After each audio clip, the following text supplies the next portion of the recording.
Hello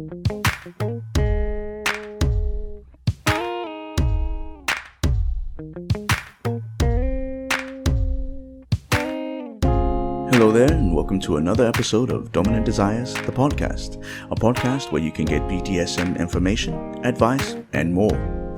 My name is Rajan Dominari, and on today's episode, I'll be talking about submissives and whether or not you're cut out to be one. Not everyone is, and it's definitely something I want to talk about. So, let's get started.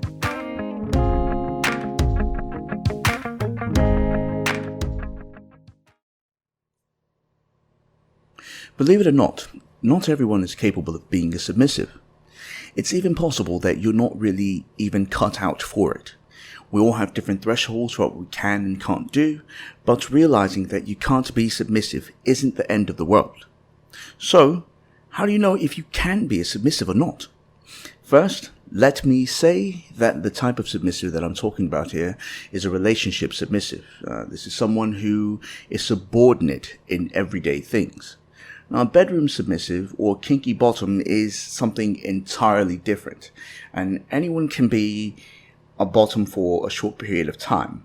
You can be submissive for weekends or set amounts of time, and I'm not going to cover this type of submission in this particular episode. What I am going to cover, however, is submission on a personality or character level. Most of you are either going to agree or disagree with this, but you've already been listening to me this far, so you might as well keep listening. Some people develop specific personality traits that then define if they can be submissive or not.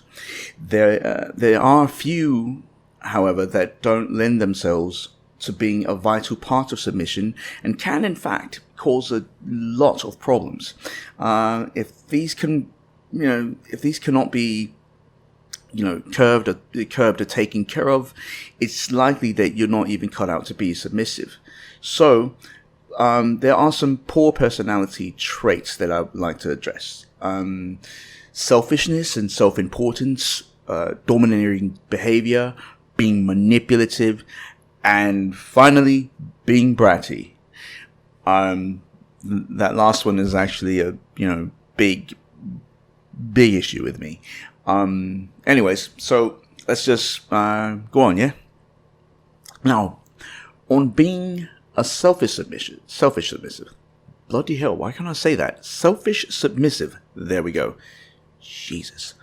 So selfishness is a very damaging trait to have when you're trying to be submissive. Now, most new or untrained submissives, they tell themselves that they won't submit unless they're getting something in return. Now, I had a submissive once. Okay, probably more than once. But I had a submissive that I can remember right off the top of my head. On the top of my head. Why can't I speak today? I'm really sorry for those of you listening. I don't know what the hell's wrong with me. In any case, I had a submissive that was like this. And it got to the point that she wouldn't even want to play unless she was, getting an orgasm or something like that. She was being selfish, and she made her needs and her desires more important than mine. Now, had she started seeing things as giving more, she would have actually been rewarded significantly more often. As far as domineering behavior is concerned, I know, just like every other dominant knows, that no one is perfect. If you're constantly fighting for control, then you will never submit. And you should submit because it fulfills a need in you to do so, a desire. It's something in you that just aches for that. You need that in your existence. And it's just something that won't go away.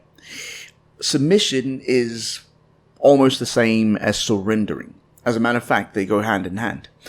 So you've to accept that your partner knows what's best for you, assuming, like I said in a previous episode, that they've actually any sort of real experience in this. And you to understand that they will care for you. And if all this goes well, your domineering behavior will actually begin to dissolve. It will go away, believe me. So being a manipulative submissive. So being manipulative is right up there with being domineering. And, for most dominants, if not all dominants, it's annoying as fuck. I'm just saying that. It's something that annoys the piss out of me, and I am pretty sure I'm not the only one. Now, forcing someone to do something that they wouldn't do, or pushing so hard that they give in, is not going to allow you to submit.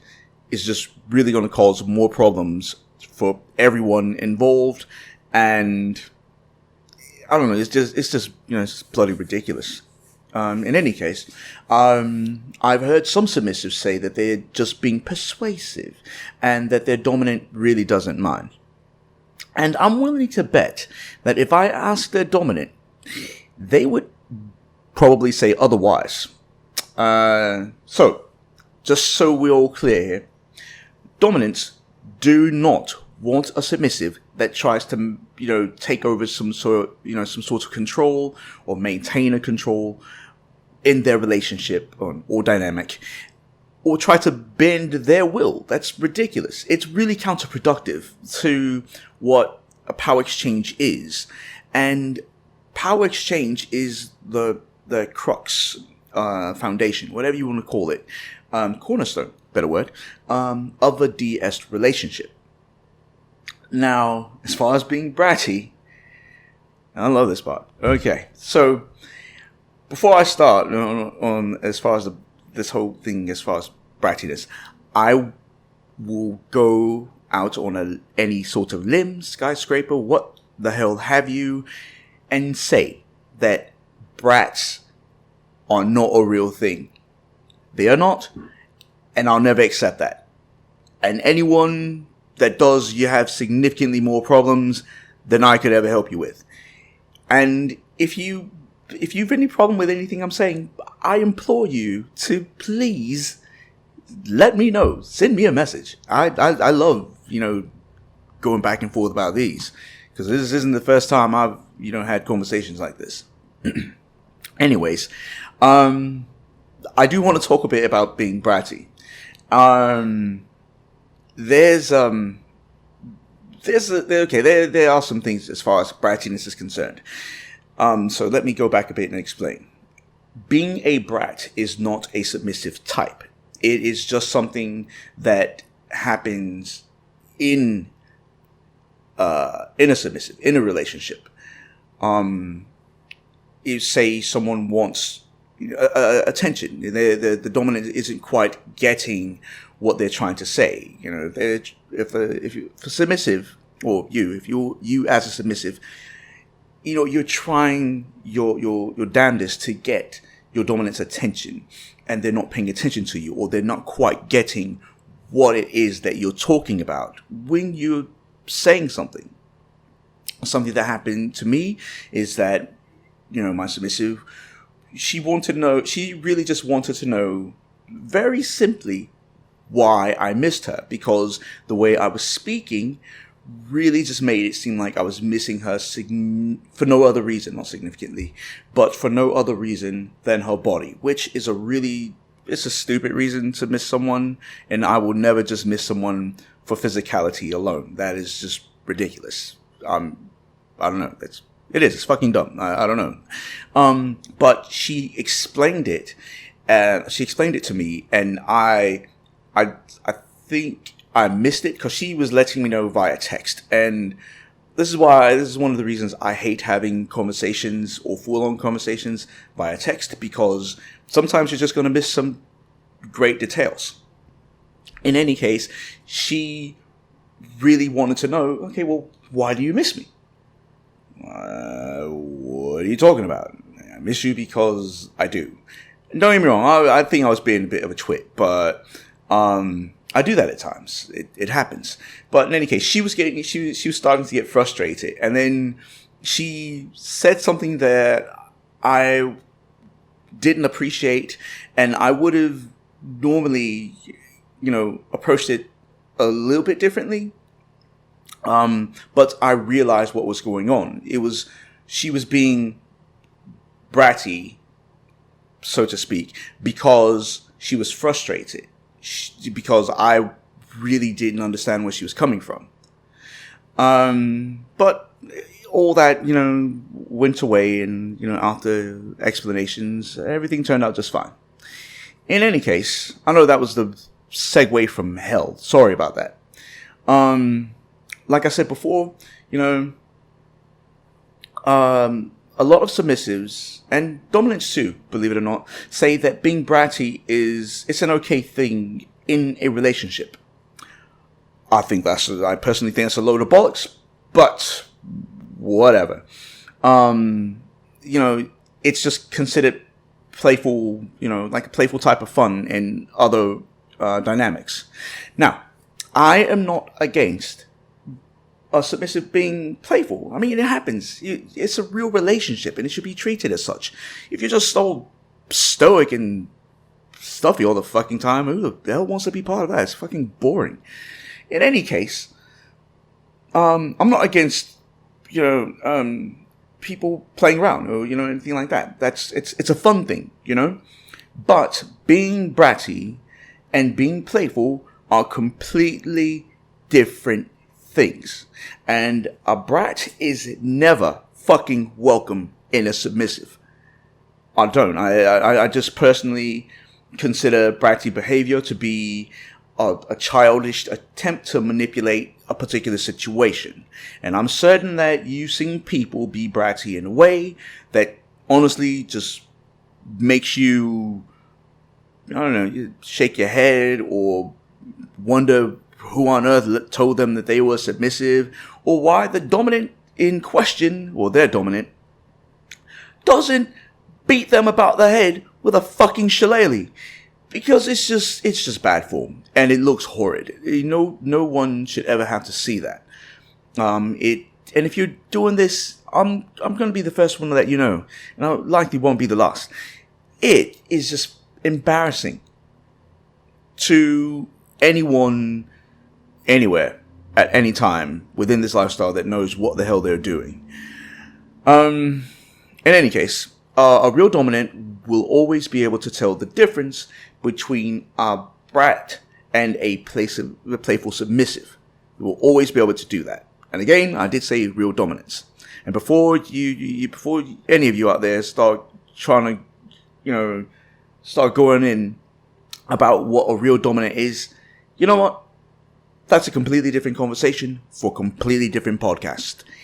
Moving on. So, with all this said, why is any of this shit important to know? So, knowing the traits that are detrimental to a submissive's relationship and herself can bring about a change that is necessary if submission is indeed your goal. So, face it, you can change who you are. You can, and you are the only person who can change who you are. So if submission is really what you're wanting in your life, you can make those necessary changes.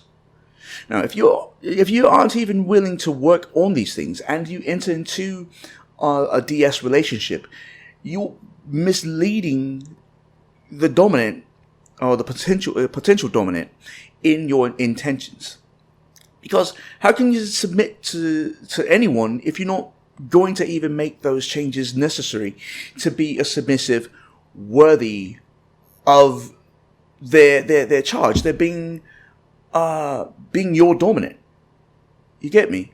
So being aware of your non-submissive traits, being aware of your non-submissive traits can also help a prospective partner be more aware of what they're getting themselves into. For example, one of my former submissives, she was really straightforward about her having a lot of personal changes to go through in order to submit the way that she wanted to, to be able to give me what I was wanting from her. Now, I told her that I was willing to work with her, whilst she was making the necessary changes within herself. And this is something that needs to happen regardless. I mean, if this is something that you're really wanting to do, something your dominant is really wanting, or if they're really wanting you, and vice versa. Yeah, that's a better way to say that.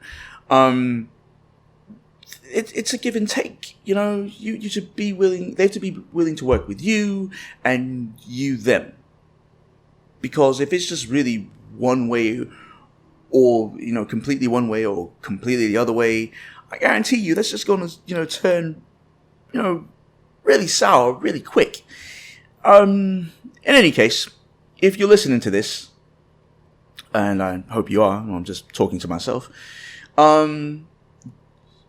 if you're already wondering what it is that you can do to better yourself, you're already making the first steps.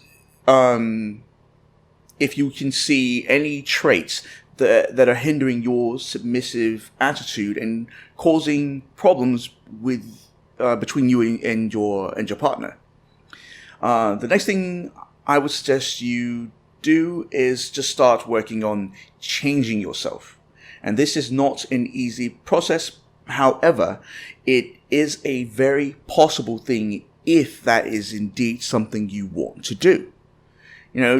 Get some self-help books if you need to, to sort of help you improve your behavior, and, figure out what, skills you need to change your attitude. You can also, seek professional help. And I don't mean that I don't know. This is really no way to say that. I didn't mean in a psychiatric way, but if that's something that you need, well, go for it. In any case, you can also seek professional help or get a mentor. Loads of times having someone to talk to you about what you're going through, it can bring you a lot closer to getting rid of, to shedding those poor behaviors. And if after going through all of this, you still can't really shake any of those feelings of selfishness, and manipulative behaviors, then you just have one thing left to admit to yourself, which is that you are probably not cut out to be a submissive. Now, I've hopefully given you some thoughts to get you started, and as I hope you can probably see, it's not a dead end. It's not a dead end. I don't know why I said it like that. What else? Anyways, if you're willing to work at it, and it's something that you really want, then submission is truly a possible thing for you. And good things are never easy things to achieve. Ever. I'll definitely let you know that. Whether you're trying to be, whether dominant or submissive, good things are never an easy thing. You just have to work hard at it, and at the end of it all, you will definitely be rewarded. Believe me. So I have a few things that I do want you to think on. All right. What personality traits do you consider poor for a submissive to have that I may have forgotten? In the things that I said in this episode, do you see yourself in it? And if you do, where are you in your particular journey as a submissive? And finally, do you agree with the idea that submission can be achieved if you want it bad enough? Definitely think on all three of these, and honestly, let me know. I'd love to hear it. So there you have it. I hope this shed a bit of light on the subject of submissives, and would definitely like to hear your thoughts on the matter, or what you thought about this episode in general. Whether you loved or hated the episode, you can let me know on social media. You can find my Twitter account at Rajan Dominari, and I'm also on the wider internet on my website at dominantdesigns.com. With this said, this is the last episode of 2018. I just want to say thank you for listening to my podcast. Your comments on my website, Facebook, and FetLife have definitely been welcome, and you make doing all of this totally worth it. With this said, I'm glad to have you as a listener, and I wish you all the very happiest of New Year's. I'll be back next week with more Dominant Desires, the podcast. I've been Rajan Dominari, and I'll talk to you all in 2019. Cheers.